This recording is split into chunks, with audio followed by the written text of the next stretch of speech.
Close your eyes, sit comfortably.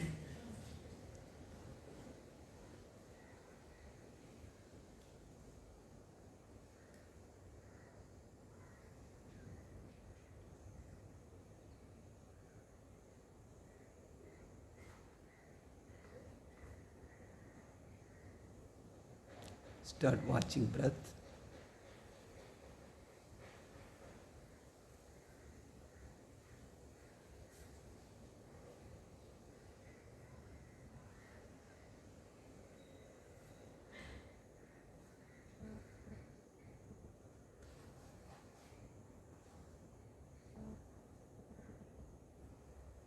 As you breathe in, count mentally. 1, 2,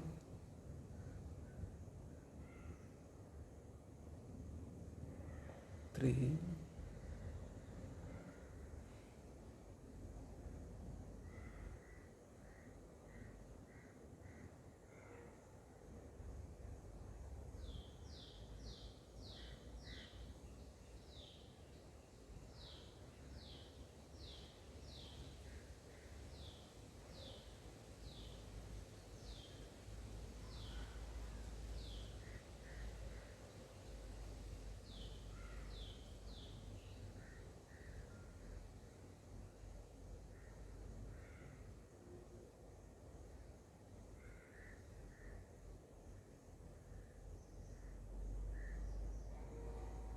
breathing is rhythmatic.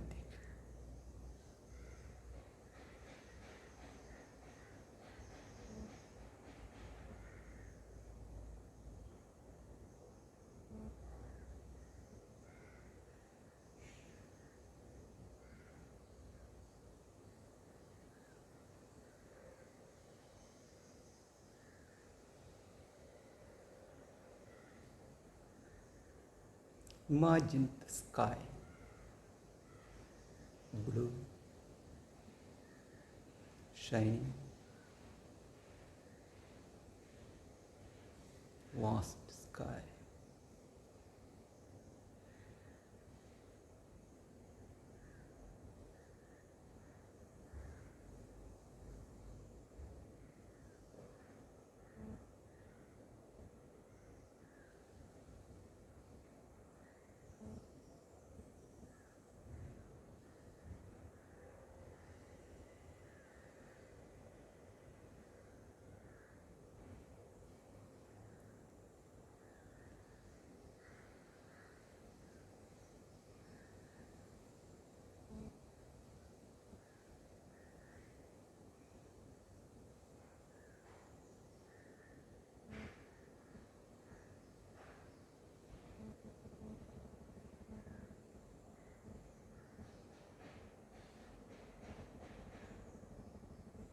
Imagine galaxies.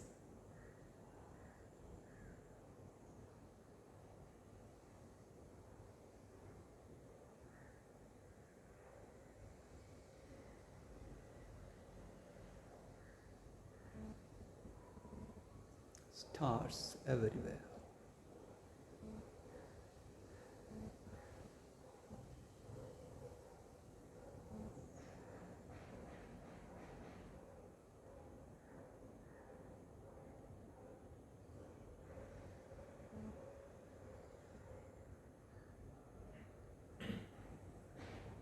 Focus on the closest Milky Way.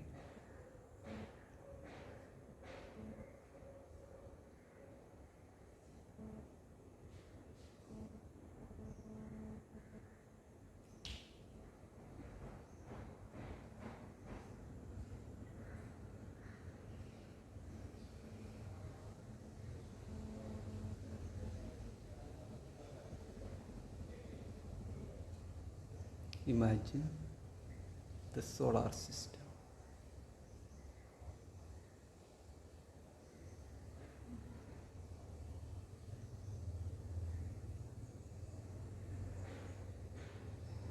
Sun, and other plants. Count.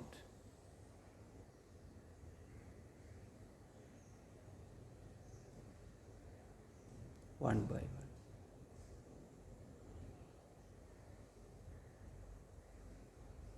Imagine the orbits and the planets and count.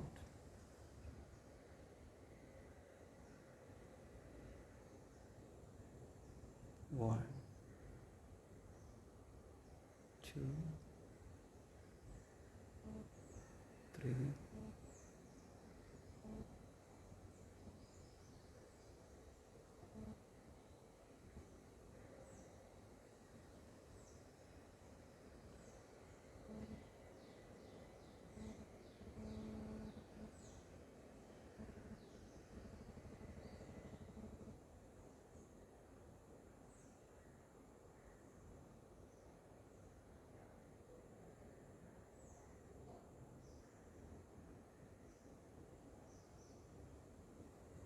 imagine this earth.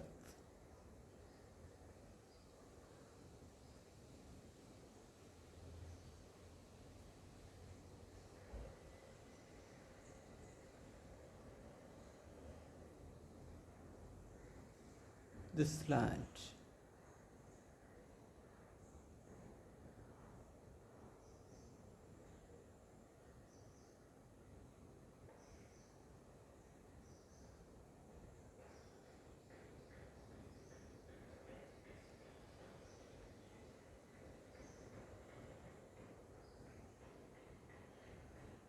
Imagine the ocean.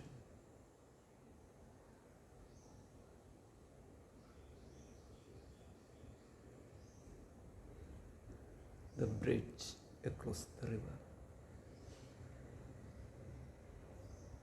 Aashiyana. Imagine.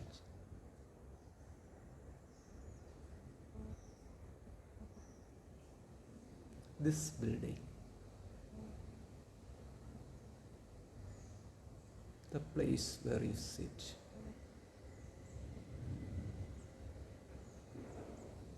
The seat on which you sit. The body. Imagine.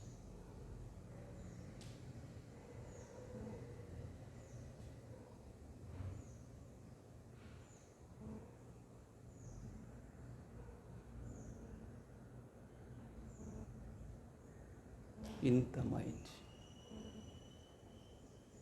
the sky, the stars, the planets, the ocean, the place.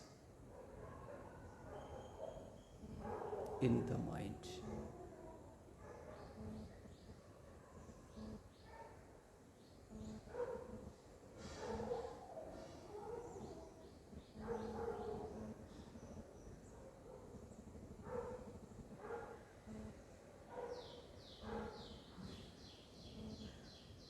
Imagine your body. Body is in the mind.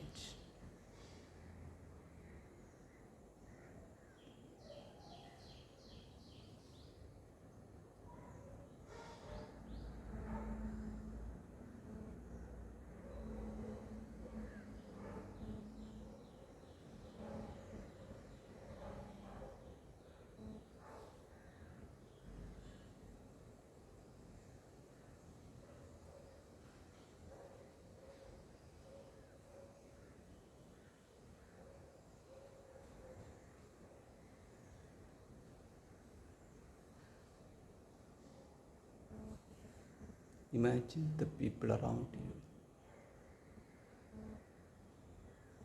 All of them are in the mind.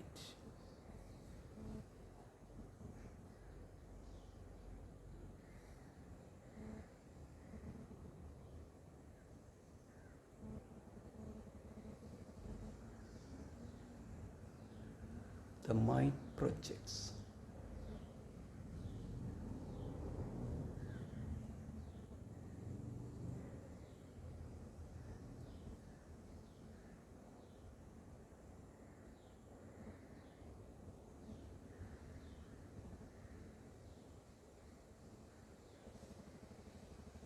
You are there in the mind,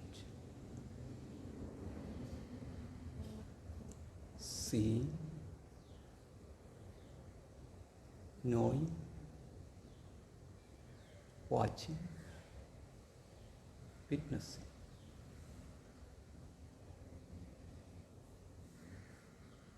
In the mind,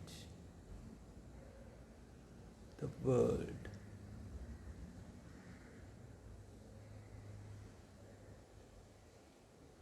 in the mind, you, the knower.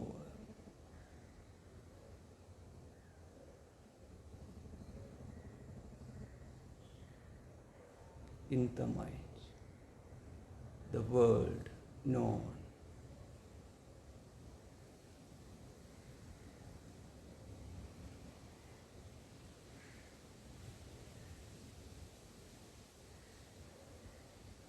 Chitta,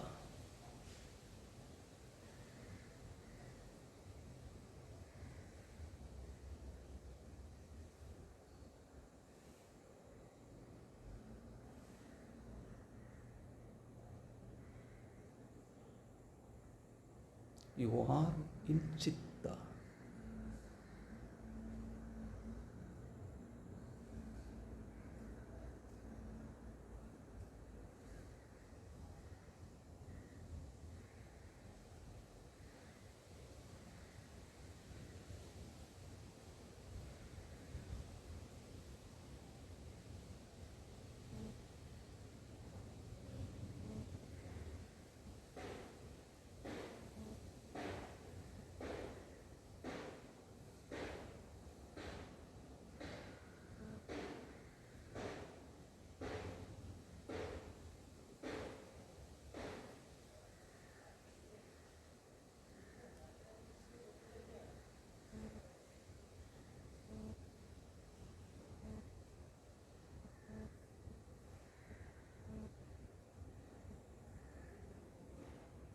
Relax.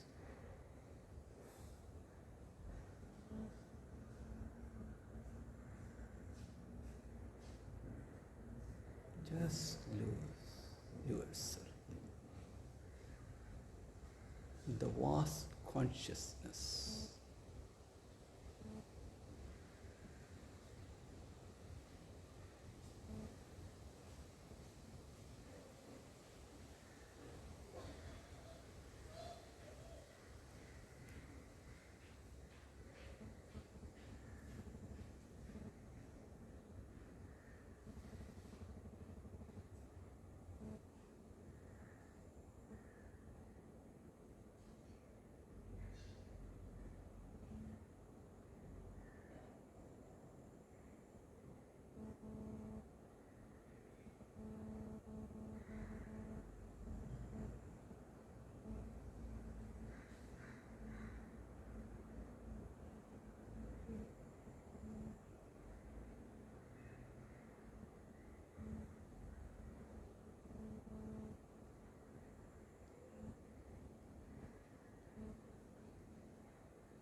Slowly come back to the body.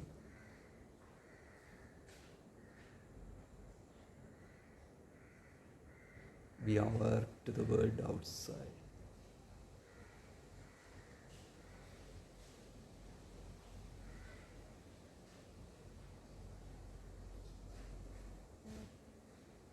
Three times Om together.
Okay.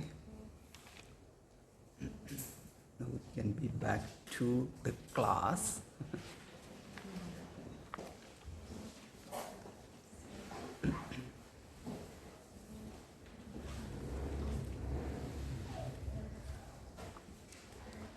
So yesterday we have seen this kleshas, klesha, 5 kleshas. And these 5 kleshas bring sorrow to us. So Lord Buddha says that sorrow is there for everyone. So get rid of the sorrow is the only solution. To get rid of the sorrow, you have to follow 8 paths. This is how the Buddhism says. The sorrow is there for everyone. So here in Patanjali Yoga Sutra, we saw what are these reasons for the sorrow. They are these 5 kleshas, afflictions. And this sorrow has to be removed. In one sutra says, this sorrow, heyam dukkham anagatam. So you have to be careful about the dukkha, which means sorrow. Dukkha means sorrow. Sukha means happiness. Dukkha, sorrow. 2 words. Sukha, happiness. Dukkha, sorrow. So you have to remove the possibility of that which brings dukkha, sorrow. So what are they? How to eliminate that? These are the questions arise. Because our everyday goes through so many troubles, so many problems. So what is the root cause of this problem and how it comes out? In what way it's all it shows its faces. So here the avidya is the root cause that we have seen already. Avidya means ignorance. Ignorance of what? And ignorance how the ignorance causes problem. That's the simple question. I have ignorance about the universe. Certain things I know and certain things I do not know. I do not know the number of galaxies are here. And where and what are the functions they do. I do not know. I don't even care that the galaxies will have any purpose at all. There may be one galaxy is needed, or I don't care if there is galaxies at all. What is it going to do with me? Say, I need a sun and my earth. For my view, sun is needed for the earth. For that, the earth and living being can sustain. It can we all can live because of sun. But what is the use of having so many galaxies there? Why Milky Way and other galaxies?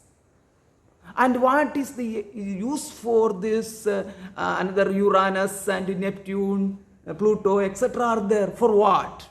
So I see so many useless things in the world.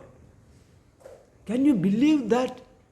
What I can use is so silly, so simple things. A handful of things I can use it.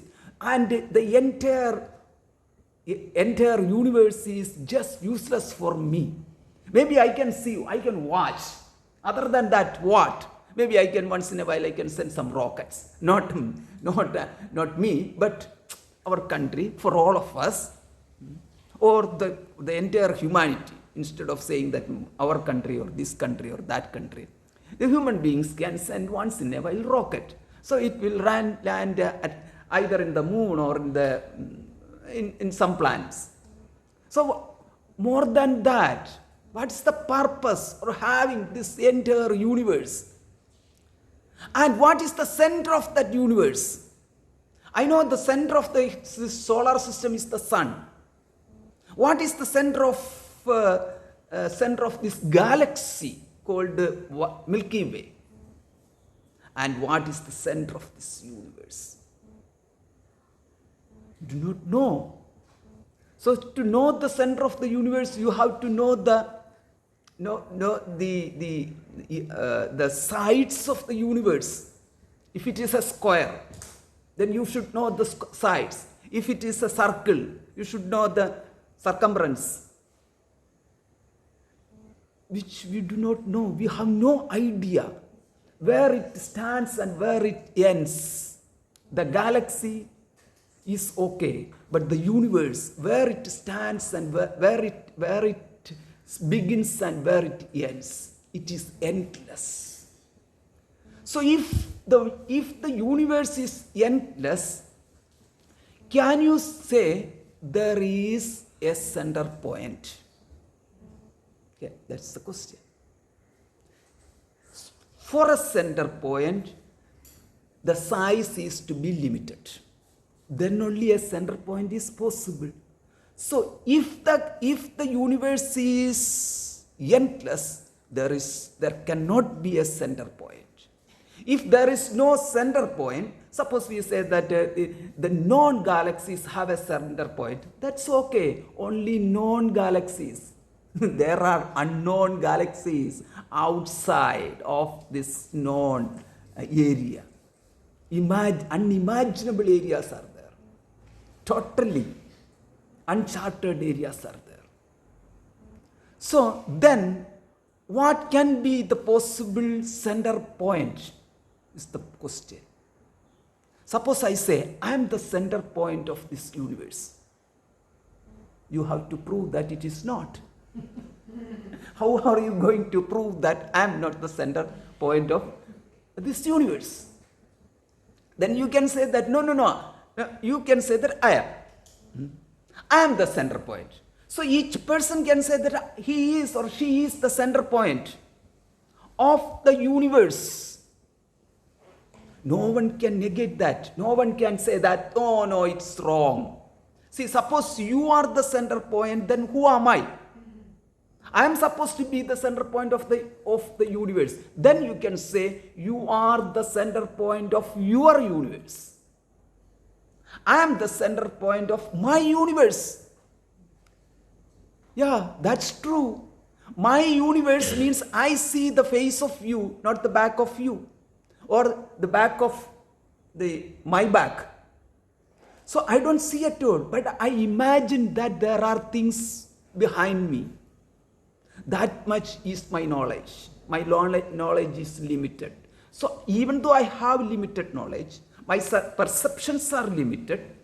My hearing, the area of hearing is limited. Still, that does not limit me to imagine that I am the center point of the universe.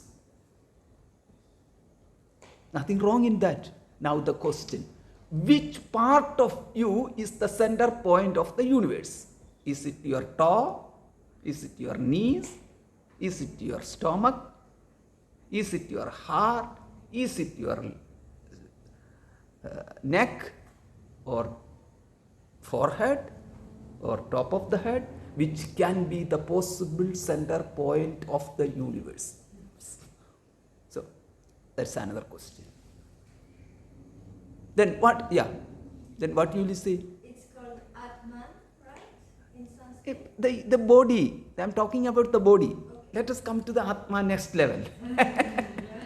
So in the body, that's why the toe and the knees, etc. In the body, you say the middle of the body, the heart.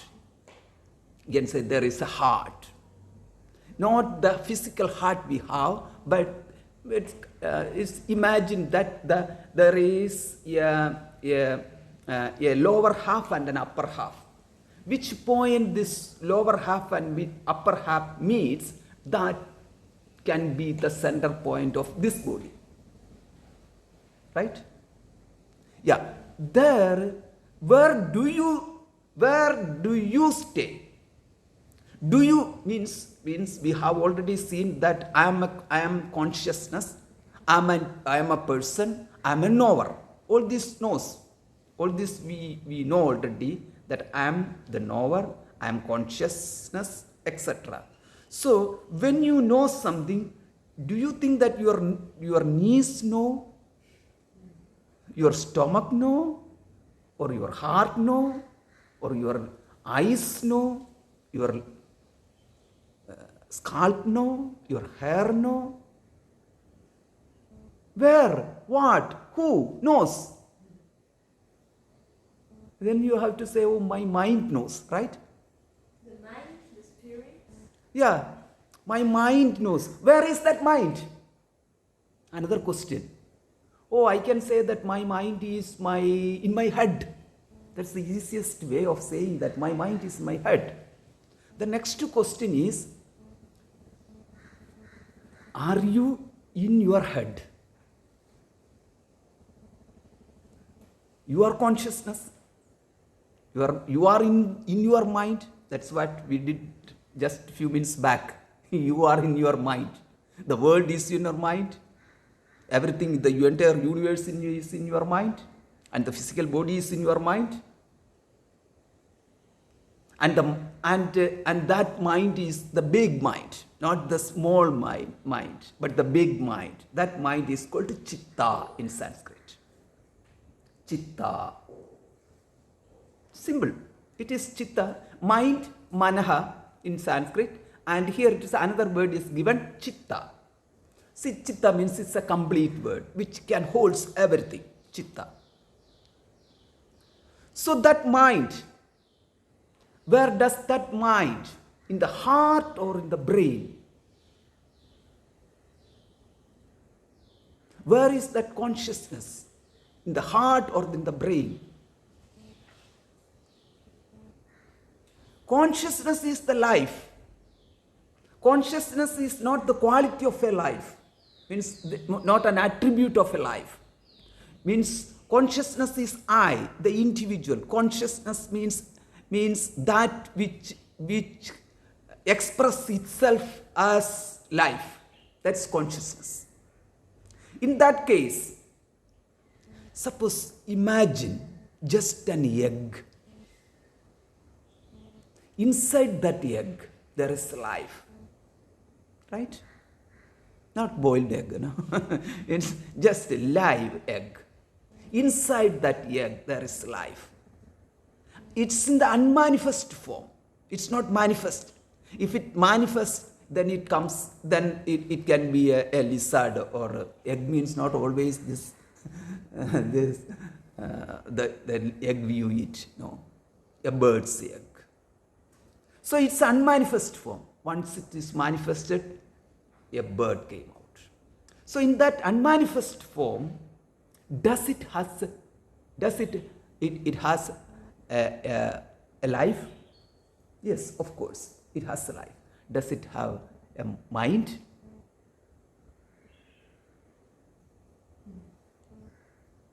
Is there any mind for an egg?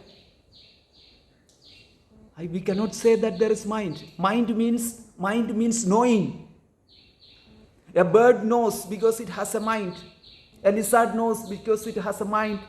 A serpent knows us. It knows its prey. A dog knows. Our dog knows everyone here.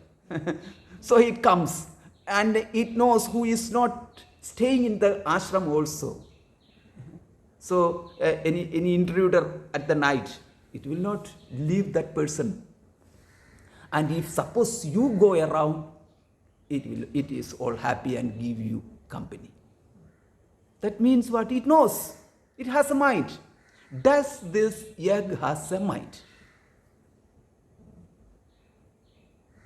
We cannot say that egg is thinking. See, suppose the egg is thinking means, oh my God, think about that.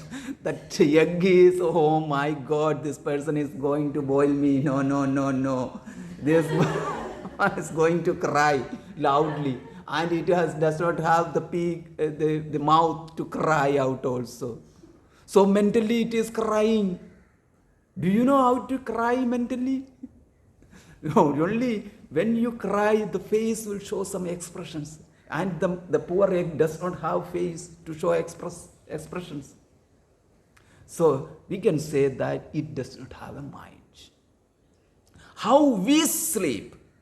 At that time, even though while awake, we have mind, but while sleeping, we don't have mind. The mind is completely gone. Means gone means it is in the form of unmanifest. Means it is totally slept. So when the mind is going to sleep, you sleep.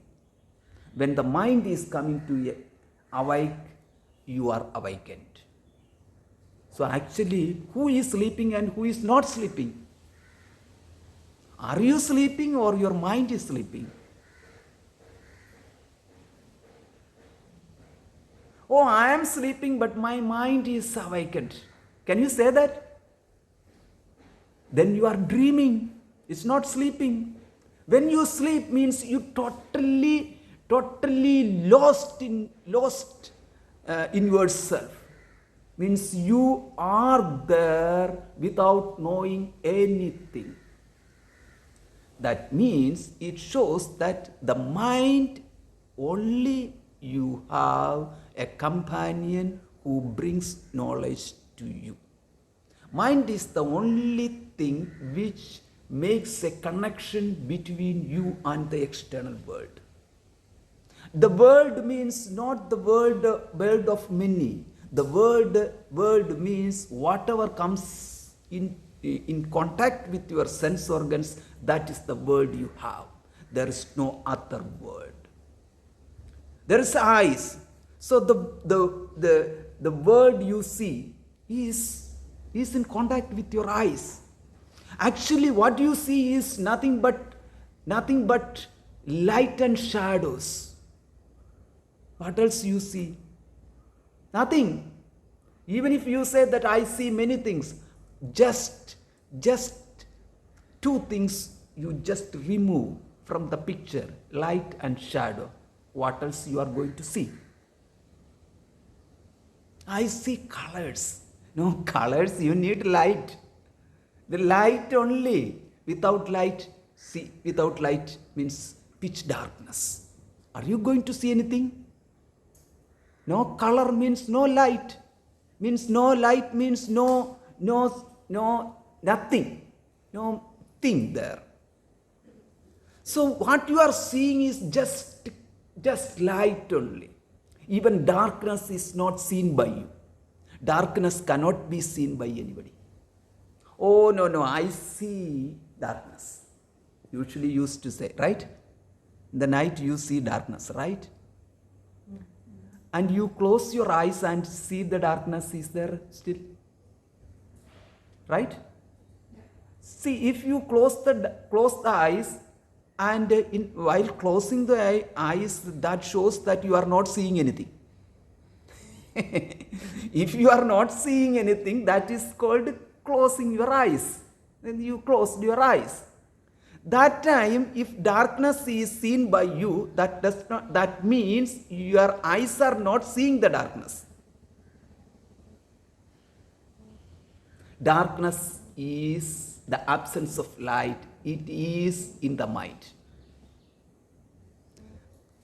The sense organ called eyes bring light to the mind and then say, oh, here it is the thing available. So any person you meet or anything in the world you see, they are all illumined by light. The absence of light, no world for you to see. Absence of sound. Think about the next. Absence of sound. You don't hear at all the barking of dog or chirping of birds or roaring sound of the ocean. You won't hear anything. Even my words. No, nothing. Nothing is there. So the sound, just simple 2 ears you have, that's all. The entire world of sound is known through simple 2, eardrums.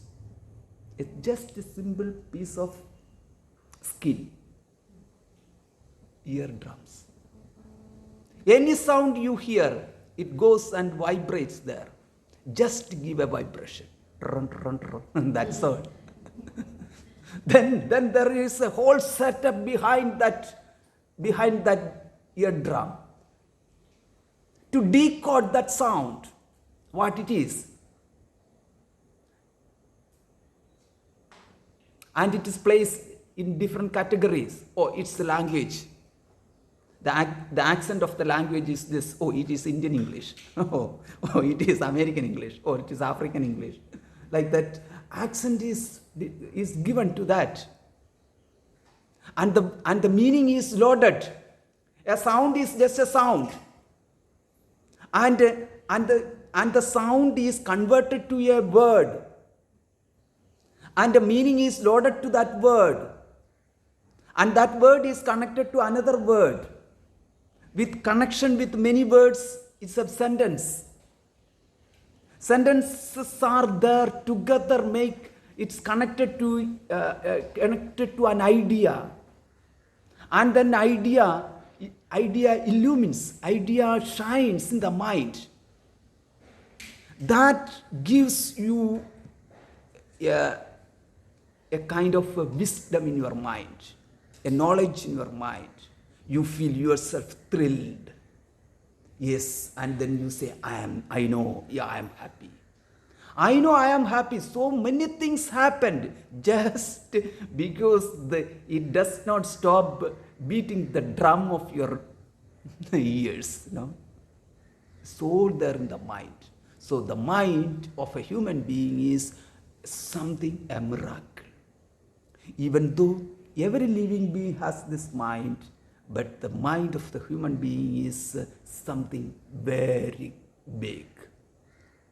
And that's how we have to study the depth of the mind. So to know the depth of the mind, the psychology is not enough. Psychology is actually, it is to deal with the problems between two people. That's how the psychology evolved. So you have problem, so you need a solution, and then you consult a doctor, and doctor says that, come on, you start saying, and then you keep saying, oh, I did that, and I did that, and I do that, and I want to do that, and he did that, and she did that, and she wants to me do that, and then that's all it continues. Then the psychologist will say that, okay, or psychologist, or there are so many people are there, consultants are there.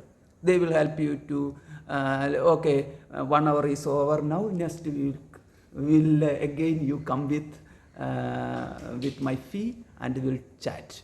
And again next week you go and take an appointment. Of course, you have to take an appointment and then go and chat and you say and then again next week and again. After so many weeks, you feel that, oh, it's okay, I can now manage. That's how it works. Now you say, I can manage. Or the problem may go beyond your managing level, and you file a case against the other person. All those things happen. This area is not dealt here. That's why a term is given here. It is chitta. Chitta means here we are not dealing with the problem of the mind. Now what we are learning here, we are learning the core problem of the person. Problem of the mind is different than the core problem of the person. The core problem of the person is what? That's the question. Desire. Maybe. Core problem is, does that core problem belongs to the problem of the mind, or because of the core problem, mind itself shows some kind of a problems. So the core problem, as long as there, even if you give so many solutions to the mind is not going to be happy. It's not going to be quiet. So here what we are trying to find out is the problem, where does it belong? Does it belong to you, the consciousness, or the mind, which is a tool for you to manage your things? Mind is a tool. Mind is an instrument. Mind is a connecting device between you and the world. If there is no mind, how are you going to see? You need a mind as a connection between you and the world, between you and the sound, between you and the touch, means the thing which you touch. So the mind does not have any problem here. Now we see mind as a tool only. The problem belongs to the I, the core person. I is the core person. Do you recognize yourself, I, as a desire, afflicted, demanding person, or consciousness? I am aware of. You always say that. I know is there. So you know yourself as a knower, and you know yourself as an enjoyer also. I enjoy. You see yourself as a seer. I see. You see yourself as a hearer. I hear. No, yes, I heard. I am a hearer. So many ways you recognize yourself in many ways. Sometimes a knower, sometimes an enjoyer, and sometimes as a doer. So usually you are identified with these three. Actually, you are identified only with these three. The fourth one is your consciousness. Because you are being aware of what you are. You are aware of your own active nature. That is, knowingness is there when you say, I know it. As a knower, knowingness is there. Knowingness is awareness. Awareness is consciousness. So, when you know, you are there as awareness, consciousness, and then the known thing is second as an object. Then there is a link between you and the known thing. That is through sense organs. All these are there.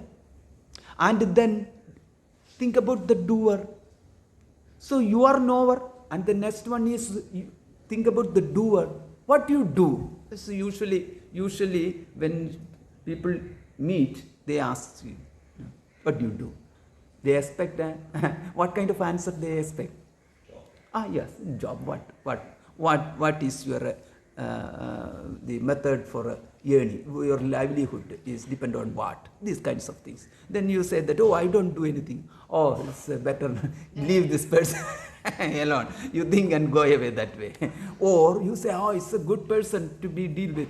That means I am also free. I don't want to do anything, and he is also free. He does not want to. Let us move around the world and explore the world. Let's go to some beach and wander there. These kinds of, let us be hippies, right? Okay, all those kinds are there. But what? The doer. So what do you do? If you are sitting, you are doing something. That is, sitting is doing. You are sleeping. It is as though you are doing something. That sleeping means, even though it is not an action, but still you claim that, I was in sleep. You say that because I am not free. Doing means you say that I am not free. That's it. And I am hearing. Then you say, even though it is not an action, it is knowing, but you say, I am hearing, therefore I am engaged. So actually what is this then doing? Doing means you use your organs of action and that is doing.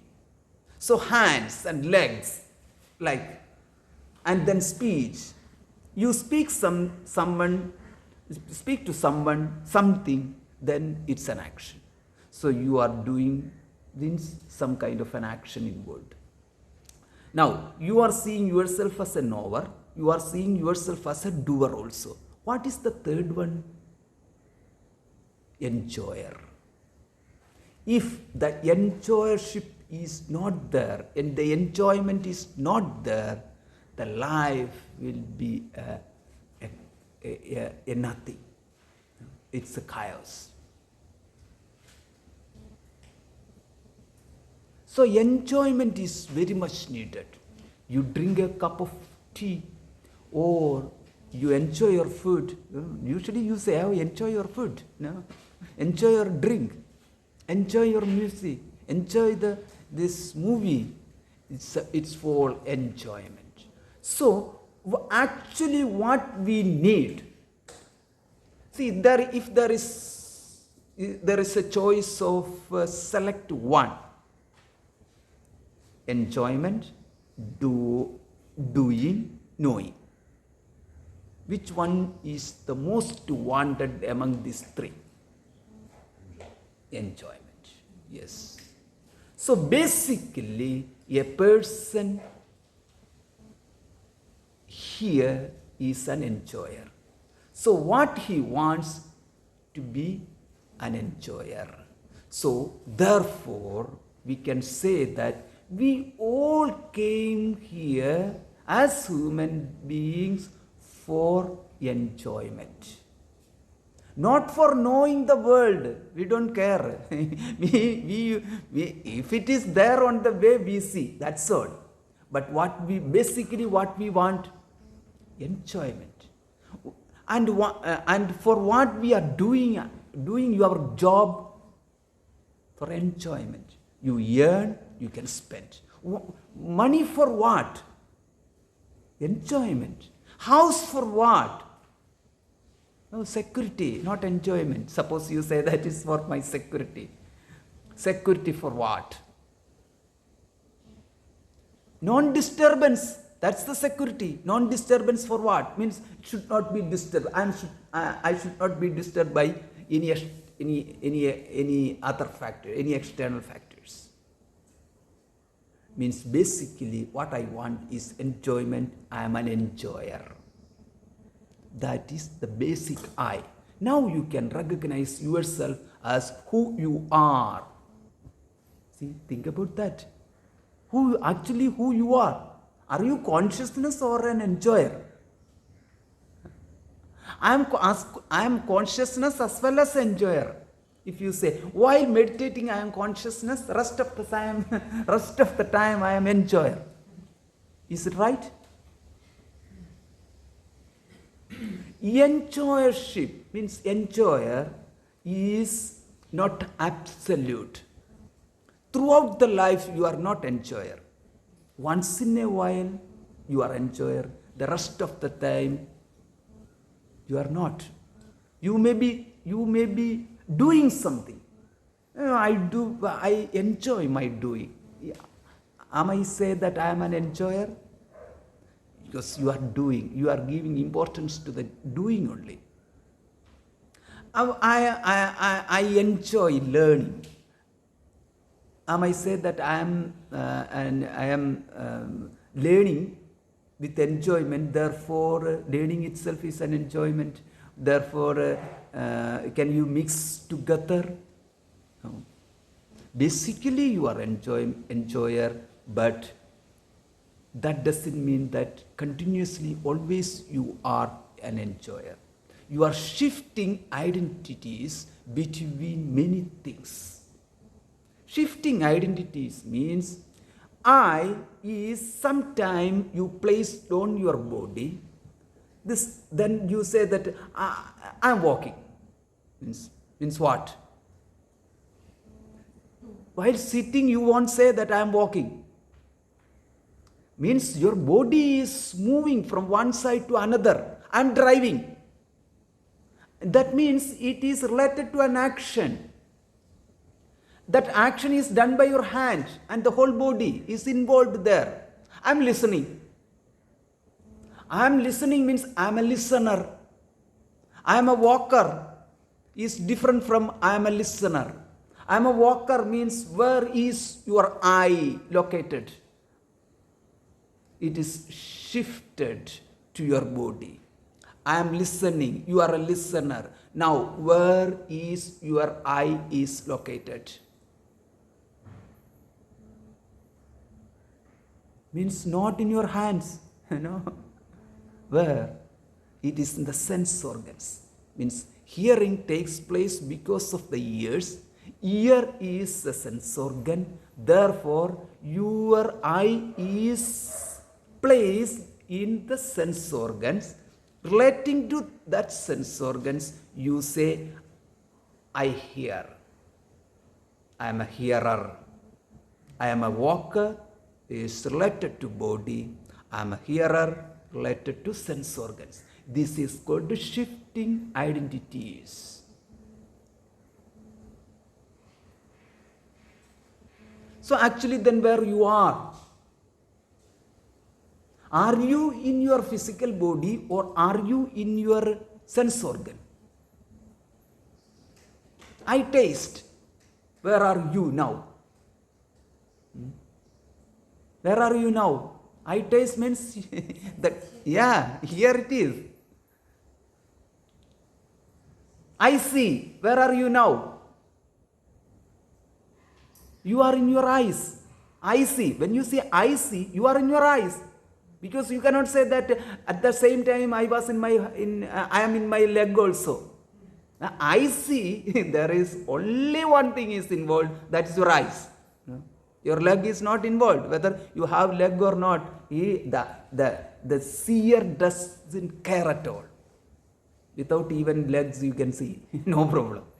The leg is a necessary thing for you to see. So it is called shifting identities. Then, suppose you say that I am a wealthy person. Where is I am a wealthy person means, suppose you say that I am a weak person. It is, of course, this is related to body. Financially weak person, then where is that I is located? Wealthy person, where is I is located?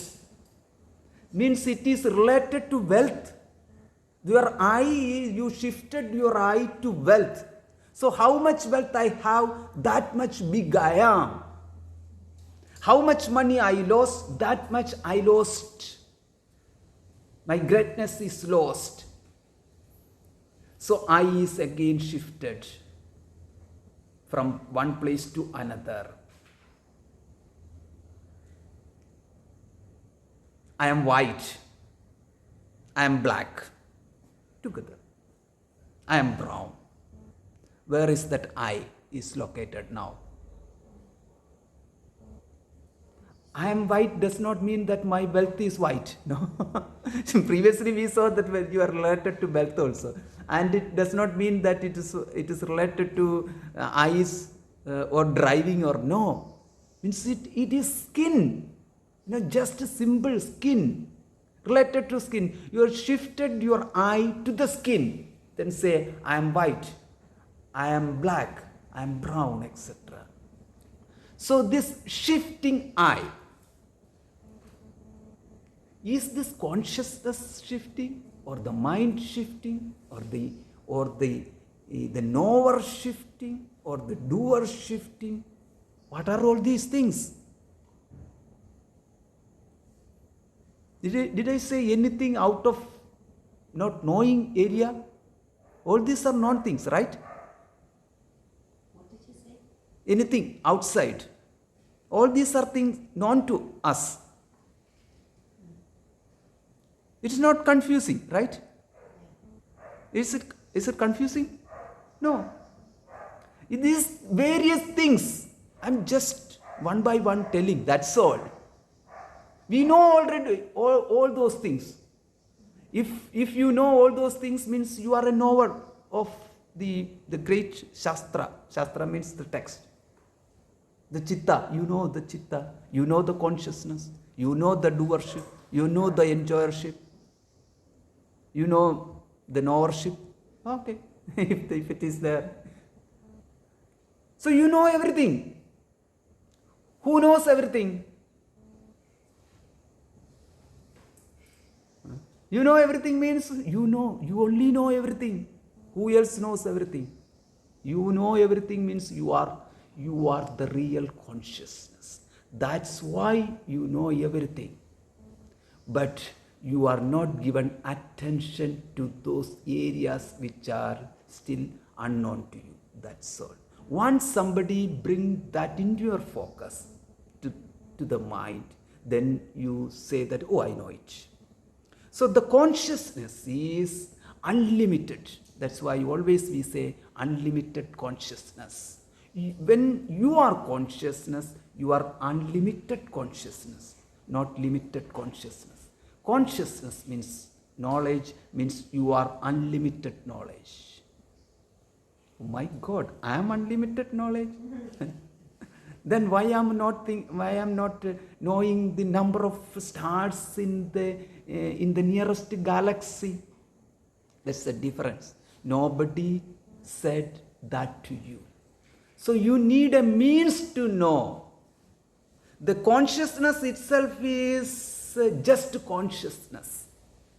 Do you have a mind to know that? Then you will be able to know it. Do you have sense organs to know it? Then you will be able to know it. So if you have 2 eyes, you will see this much.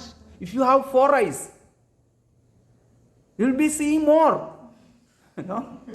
If you have thousands of eyes, think about that, how much you can see. No? Yes.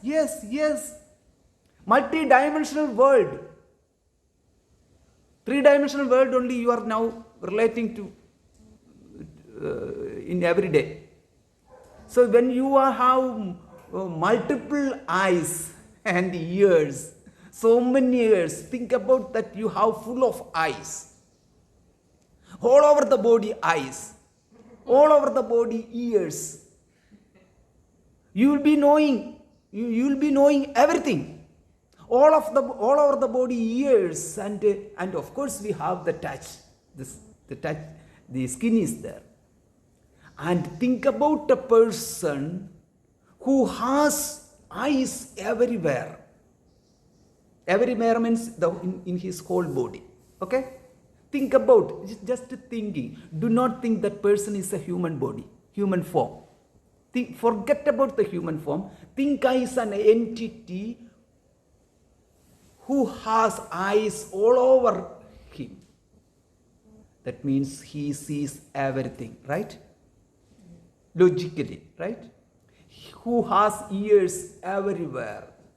He hears everything, right? And who has legs everywhere. That means he moves everywhere. Is such an entity is possible? It's unimaginable, right? It's not possible. Let us say the one who sees everything is God.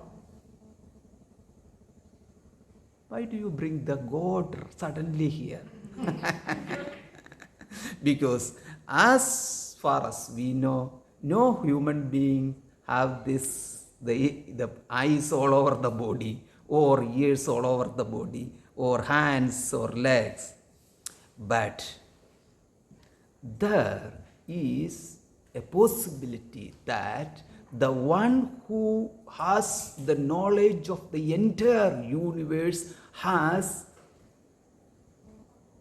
in his body, he has eyes all over and ears all over his body and legs all over his body.